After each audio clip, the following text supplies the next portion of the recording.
사사기서 2장 11절에서 23절까지 말씀 봉독해 올리도록 하겠습니다. 이스라엘 자손이 여호와의 목전에 악을 행하여 바알들을 섬기며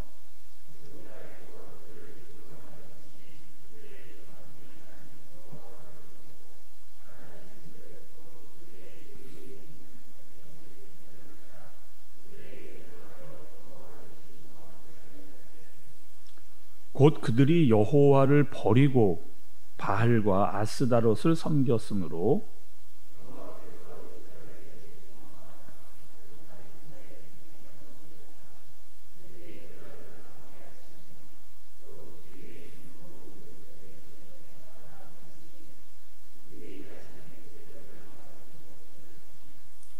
그들이 어디로 가든지 여호와의 손이 그들에게 재앙을 내리시니 곧 여호와께서 말씀하신 것과 여호와께서 그들에게 맹세하신 것과 같아서 그들의 괴로움이 심하였더라.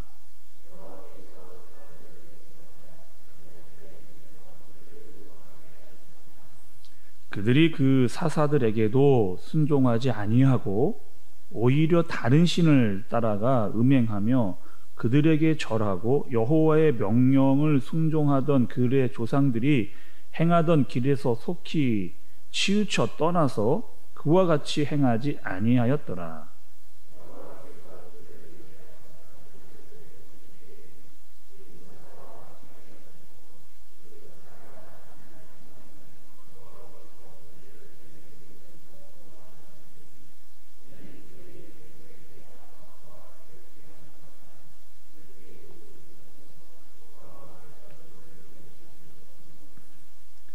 그 사사가 죽은 후에는 그들이 돌이켜 그들의 조상들보다 더욱 타락하여 다른 신들을 따라 섬기며 그들에게 절하고 그들의 행위와 패역한 길을 그치지 아니하였으므로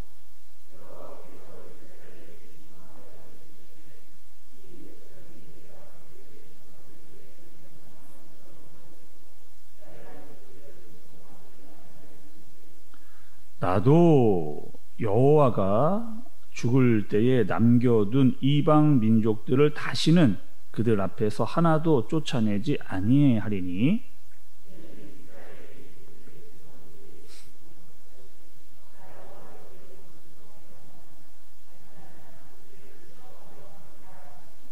함께 보겠습니다. 여호와께서 그 이방 민족들을 머물러두사 그들을 속히 쫓아내지 아니하셨으며 여호와의 손에 넘겨주지 아니하셨더라. 아멘. 여러분, 우리가 사사기의 말씀을 보면서 아주 중요한 어떤 패턴 또 사이클이 있습니다. 아마 우리 한샘교회 여러분들은 매일 새벽을 깨워서 말씀을 듣고 있기 때문에 이 어떤 사이클, 이 단계들을 이 사사기를 보시면서 발견을 하셨을 것이라고 저는 생각이 됩니다. 보통 여러분 성경학자들이 사사기에서 한 5개 정도의 단계가 있다. 그리고 이 단계가 계속 반복되고 있다라고 그렇게 이야기합니다. 첫 번째는요, 이스라엘의 타락입니다. 하나님께 죄를 짓고 자꾸 잘못된 길로 나아가는 타락이 첫 번째 단계예요. 두 번째는 무엇이냐? 하나님께서 그들에게 진노하시는, 여러분 우리가 계속 봐서 말씀을 보고 있잖아요. 그들이 쫓아내야 되는데 쫓아내지 않자 그곳에 있었던 가나안 족속들이 이제는 이스라엘을 공격을 하는 하나님의 진노가 있게 됩니다. 두 번째 단계는. 세 번째는 어떻게 하느냐? 이 이스라엘 사람들이 하나님께 막 간구를 하는 거예요. 이 괴로움과 어려움 때문에 하나님께 돌아올 수밖에 없는 간구가 세 번째입니다. 네 번째는요, 하나님께서 그렇게 부르짖는 이스라엘 백성들에게 사사를 보내세요. 그래서 그들을 구출해 주시고 구원해 주시는, 이 네 번째 단계입니다. 그리고 마지막 5개 단계는 이스라엘 백성들이 사사들이 구원을 해줘서 조금 괜찮아지게 되면 또다시 뭐 하느냐? 타락을 하게 됩니다. 그러니까 이 5가지의 단계가 계속 사사기에서 반복이 되는, 타락, 하나님의 진노, 이스라엘의 강구, 사사를 통한 구원, 다시 타락, 이 5가지 단계가 사사기에 계속해서 반복되는 것을 볼 수가 있습니다. 그러니까 여러분 이 패턴을 보시고 이스라엘의 모습을 보면 그 사사기의 내용이 잘 우리의 눈에 들어오게 되는 거죠. 또 여러분 이 사사기에서 지금 이스라엘 지파와 가나안 족속들 간의 지파의 싸움이 계속 여러분 이렇게 일어나고 있잖아요. 그러니까 단순히 이거는 부락과 부족의 싸움이 아니고 그 당시에 이 싸움은 어떤 싸움이었느냐? 그들이 섬기고 있었던 신들의 싸움입니다. 고대 문화에서 서로 부족과 부족이 싸우는 것은 신들과 신들의 싸움이에요. 그래서 지금 우리가 여러분 이 사사기의 처음을 봤을 때 어떤 일이 있었느냐? 계속해서 이스라엘 족속들이 올라가기만 하면 하나님께서 함께 하셔서 싸움에서 이겼던 것을 봤잖아요. 그러니까 하나님께서 하나님의 신이 이방 민족을 계속 이겨나가고 있다. 그러니까 다른 신들을 이겨나가고 있는, 그러니까 하나님께서만이 정말 참된 신이다라고 하는 것을 이 사사기가 초반부에 이렇게 보여주고 있는 겁니다. 근데 이스라엘 백성들이요, 이 참된 신이신 하나님을 의지하지 않고 다른 신들에게로 빠져드는 이 어리석은 이 일들을 하게 되는 거죠. 또 여러분 그 당시에 만들었던 신들은 대부분 돌이나 나무들로 만들어진 그런 우상들이었습니다. 아무리 귀와 눈과 입과 코를 만들어도 그냥 듣지 못하고 보지 못하고 말하지 못하는 그냥 조각에 불과한 우상들을 만들어 놓은 그런 신이었다는 거예요. 그러니까 하나님께서 보시면 여러분 어떨 것 같아요? 지금 출애굽 시켜가지고 광야에 이끌어서 가나안에 들여서 싸움에서 이기게까지 하셨는데 이 참 그 말도 안 되는 우상들을 만들어 놓고 거기에 절하고 막 제사를 드리는 그 이스라엘 사람들을 보면 하나님의 입장에서 이 복장 터지는 그런 일이라고 하는 겁니다.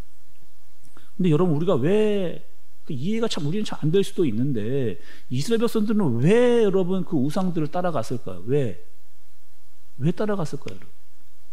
그 가나안에 들어가 보니 그곳에 살고 있는 사람들이 믿고 있는 신들이 괜찮아 보인 거예요. 그들이 믿고 있었던 목적은 단 하나였습니다. 풍요였어요. 안정적인 삶을 그들이 살게 해주는 것들이 부러웠던 것을 그들이 따라가게 되는 거죠. 그럼 오늘 말씀을 보시면 우리가 구약에서 등장하는 아주 이방인의 대표적인 우상신이 등장을 합니다. 여러분들이 이미 많이 들어보셨을 거예요. 이 신은 무슨 신이냐? 바알과 아스다롯이라고 하는 우상입니다. 먼저 여러분 바알은요 풍요의 신이에요. 풍요. 그러니까 이 바알을 잘 믿으면 풍요를 준다라고 하는 가나안의 신이었습니다. 또 아스다롯은 바알의 아내였거든요. 그들이 만들어 놓은 우상의 아내였습니다. 그리고 이 아스다롯은 다산의 여왕이었습니다. 그러니까 풍요와 다산, 그들이 정말 필요하다고 생각되어지는 신들을 만들어 놓고 거기에 우상을 하고 있는 가나안 족속들이었어요. 근데 여러분 이제 이스라엘 백성들이 가나안에 들어와서 보니까 그들의 삶의 패턴이 달라졌습니다. 어떻게 달라졌느냐? 광야에 있을 때는 하나님께서 주시는 것만 먹었거든요. 하나님께서 매일매일 만나와 메추라기를 주셨습니다. 그러니까 하나님이 주시지 않으면 그들은 먹을 수 없고 살 수 없었어요. 근데 이제 가나안에 들어오니까 어떻게 되는 거예요? 그들이 농사를 짓기 시작합니다. 가나안 사람들처럼 적과 꿀이 흐르는 땅에서 농사를 짓기 시작하는 거예요. 그러니까 농사를 짓다 보니까 그들에게 필요한 게 있었습니다. 풍요. 그것들이 이스라엘 백성들에게 필요했던 거예요. 그리고 가나안 사람들이 믿고 있었던 신이 좀 더 우월해 보이는 그런 마음이 그들 가운데 들게 되는 거죠. 광야에 있을 때는요, 하나님이 없으면 자기는 살 수 없었습니다. 근데 가나안이 들어오니까 이제 조금 어떻게 되는 거예요, 여러분? 먹고 살 만한 상황에 이르게 된 거예요. 그리고 가나안에 들어와 보니까 하나님과는 잘 맞지 않는 가나안 족속들이 믿고 있는 그 신들이 더 낫다라고 그렇게 생각을 하게 되는 거죠. 저 신을 믿는 것이 우리에게 더 이득이겠다라고 하는 마음이 그들 가운데 찾아온 거예요. 가나안 땅에 들어왔으니 가나안 땅에서 믿는 신을 믿어보자. 저 가나안 땅의 신들이 풍요와 다산을 준다고 하는데, 적과 꿀이 흐른다라고 하는데, 아니 이미 가나안 사람들은 복을 많이 받고 있는데 우리도 그 신을 믿고 따라가면서 복 받고 살아가 보자라고 하는 그런 마음이 이 이스라엘 사람들의 마음 가운데 들어갔다는 겁니다. 여러분, 사람이 무엇인가를 선택할 때 있잖아요. 우리도 여러 가지 선택을 하시잖아요. 이 선택을 할 때는 기준이 있습니다. 어떤 기준이에요? 자기 기준이 있어요. 자기 기준. 그래서 내가 눈에 보기 좋은 거, 내가 생각하기에 더 나은 거를 사람들이 선택하기 마련입니다. 그러니까 보암직도 하고 먹음직도 하고 지혜롭게 보일 만한 것을 사람들이 선택을 하는 거죠. 그러니까 지금 들어와서 보니까, 가나안에 들어와서 보니까 이 가나안의 신들이 더 나아 보이는, 믿을 만한 것 같이 보이는, 그리고 뭐 하는 거, 이 가나안에 들어와서 그들의 신을 선택하게 되는, 하나님 이외에 다른 신들이 그들의 삶 가운데로 들어오기를 시작합니다. 그럼 어저께 우리가 말씀을 좀 살펴봤는데, 우리 이런 말씀을 어제 말씀에 들었어요. 다른 세대들이 하나님을 알지 못하였더라. 여러분, 우리 이 말씀 읽었잖아요. 그 다음 세대들이 중요하다, 이런 얘기 어저께 말씀을 통해 들었습니다. 근데 여기서 여러분, 다른 세대들이 하나님을 알지 못했다, 그러니까 알지 못했다는 건요, 하나님을 전혀 몰랐다, 이런 뜻이 아닙니다. 어떤 뜻이냐? 하나님을 알지 못했다는 것은 하나님을 인정하지 않았다는 거예요. 그들이 들었지만 하나님을 부인했다는 겁니다. 하나님께서 이스라엘 백성들을 애굽에서 출애굽시켜서 여기까지 데려왔던 것을 기억하지 않으려고 했다는 거예요.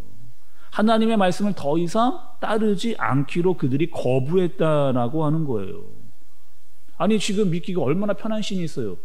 자기들이 그냥 아무것도 안 해도 되는, 풍요만을 죽이는 그런 신이 있거든요. 뭐라고 계속 하시는 신이 없어진 겁니다. 그러니까 얼마나 좋아요. 자기 식대로, 자기대로, 자기 마음대로 믿는 그 신들이 있다라고 하는. 그래서 하나님을 믿지 않고 가나안에 들어와서 그들의 신을 쫓아가는 겁니다. 오늘 말씀에도요, 사람들의 마음의 상태가 나온 단어들이 나와요. 오늘 말씀 여러분 12절과 13절에 보시면 두 번이나 반복을 합니다. 여호와를 버리고, 그들이 여호와를 버린 거예요. 여기서 버리라고 뜻이 있습니다. 원어적인 뜻이요, 떠난다, 떠나다, 포기하다, 저버리다, 배반하다, 이런 뜻이 있습니다. 그러니까 가나안 땅에 들어와서 보니까 살만한 좀 상황이 되어 보니까 굳이 하나님만을 믿어서지 않아도 되겠다라고 하는 마음이 든 거예요. 더 이상 우리에게 막 뭐라고 말씀해 주시는 그런 하나님, 그냥 굳이 따르지 않아도 되겠다라고 하는 마음이 든 거예요. 그리고 자기의 마음속에 하나님보다 더 나은 신이 있다라고 그것을 따르기로 마음을 먹은 겁니다. 여러분, 세상이 어때요? 세상이 하나님만을 믿으면 좋겠는데 세상이 그렇지를 않습니다. 다 각자요, 자기가 원하는 신들을 선택하는 그런 세상을 살아가고 있어요. 하나님보다 죄가 많은 세상을 살아가다 보니까 하나님을 떠나서 성공하고 부유만 준다라고 한다면 바알과 아스다롯이라고 해도 따라가려고 하는 이 시대의 문화를 여러분 잘 보셔야 되는 거죠. 또 여러분 19절의 말씀을 좀 보시겠습니다. 19절의 말씀을 보시면, 그 사사가 죽은 후에는 그들이 가리켜 그들의 조상들보다 더욱 타락하여 다른 신들을 따라가며 그들에게 절하고 그들의 행위와 패역한 길을 그치지 아니하였으므로.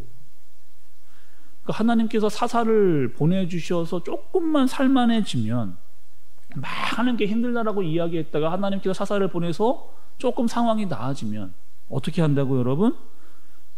하나님을 떠나서 그들의 조상들보다 더욱 타락하는, 갈수록 지금 사사기가 진행될수록 하나님을 떠나 더욱 타락하는 그런 모습으로 가게 되는 거죠. 사람은 누군가를 사랑하면 사랑하는 대상을 닮아가게 되어 있습니다. 그래서 여러분, 연애를 하면 그 연애를 하는 사람을 닮아가잖아요. 연애할 때 그 사람이 하는 말을 닮아가고 행동을 닮아가는 것이 사랑하는 사람의 진짜 모습입니다. 그러니까 하나님을 여러분 우리가 진짜 사랑하잖아요. 그러면 하나님을 닮아가는 거예요. 하나님의 성품을 닮아가는 겁니다. 그래서 하나님 때문에 우리가 이웃을 사랑할 수 있는 마음이 들어오는 거예요. 또 하나님 때문에 하나님을 더욱더 사랑하려고 하는 마음이 우리 가운데 더 많이 들어가게 되는 거죠. 근데 우상을 사랑하게 되면 우상을 닮아가게 되는 겁니다. 근데 우상이라고 하는 이 자체가 여러분 무감각한 어떤 대상이잖아요. 아까 우리가 읽듯이 바알과 아스다롯은 돌과 나무로 만든 조각상입니다. 아니 거기 어떠한 감각이 없어요. 그러니까 뭐 하는 거야? 이 우상을 믿다 보니까 영적인 무감각함이 생각하게 되는 거예요. 어떤 것도 깨달음이 생기지 않는 그냥 자신이 편안하고 안정과 풍요만 준다라고 한다면 거기에 모든 것을 거는, 거기에 무슨 인간 존중이라고 하는 생각이 여러분 들어가겠습니까? 우리가 사사기의 말씀을 보면서 아주 중요한 게 있어요. 여기서 사사기에서 주시면서 하나님께서 말씀을 주시면서 우리에게 깨달으라고 하는 것이 있습니다. 그것은 무엇이냐면 돌이키라는 거예요. 나에게 돌이키라는 거예요. 자꾸 세상에 빠져서 잘못된 길로 가지 말고 나에게 돌이키라는 거예요. 그 부르짖으면 내가 너희에게로 가겠다. 너희들이 부르짖으면 내가 너희에게로 가겠다라고 하는 이것이 바로 사사기의 아주 중요한 핵심 모토입니다. 하나님께서 자기 백성을 끝까지 포기하지 않고 사랑해서 이끌고 가시는 하나님의 사랑을 우리가 볼 수가 있는 거죠. 그렇다면 여러분 우리는 누구를 사랑해야 할 것인가? 하나님의 백성들은 누구를 사랑해야 될 것인가의 아주 중요한 문제에 봉착하게 되는 겁니다. 근데 많은 사람들은요, 세상의 많은 사람들은 자기가 원하는 우상들을 따라가고 있는 거예요. 그것을 사랑하고 있습니다. 어떤 사람은요, 사람을 너무 사랑해요. 하나님보다 사람을 더 사랑하고 더 의지하고 더 따라갑니다. 어떤 사람은 돈을 하나님보다 더 사랑해요. 또 누구는 권력과 지위를 어마니 사랑합니다. 그러니까 우상은요, 여러분, 돌과 나무로 만들어 놓은 것이 우상이 아니고요, 하나님보다 더 사랑하는 대상이 있으면 그게 우상입니다. 그러니까 우리 안에도 우상이 들어올 수 있어요. 하나님보다 더 많이 사랑하는 것이 내 안에 혹여나 들어온다라고 하면 그것은 우상입니다. 하나님보다 그것을 더 사랑하기 때문에. 혹여나 여러분, 우리가 이 사사기의 말씀을 통해 보면서 잘못된 죄를 짓고 있지는 아니한가, 또 혹여나 하나님보다 더 사랑하는 우상이 내 안에 들어있지 않는가를 발견할 수 있어야 됩니다.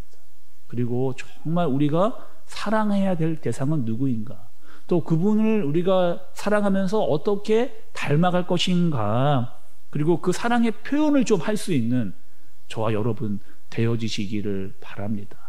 여러분, 하나님께서 우리를 많이 사랑하세요. 그리고 우리도 하나님을 사랑한다라고 하는 표현을 해야 됩니다. 마음을 드리고 고백을 하고 어떻게 해서든지 예배를 통해서라든지 또 다양한 형태를 통해서 내가 정말 하나님만을 정말 사랑합니다라고 하는 고백을 자꾸 올려드려야 돼요.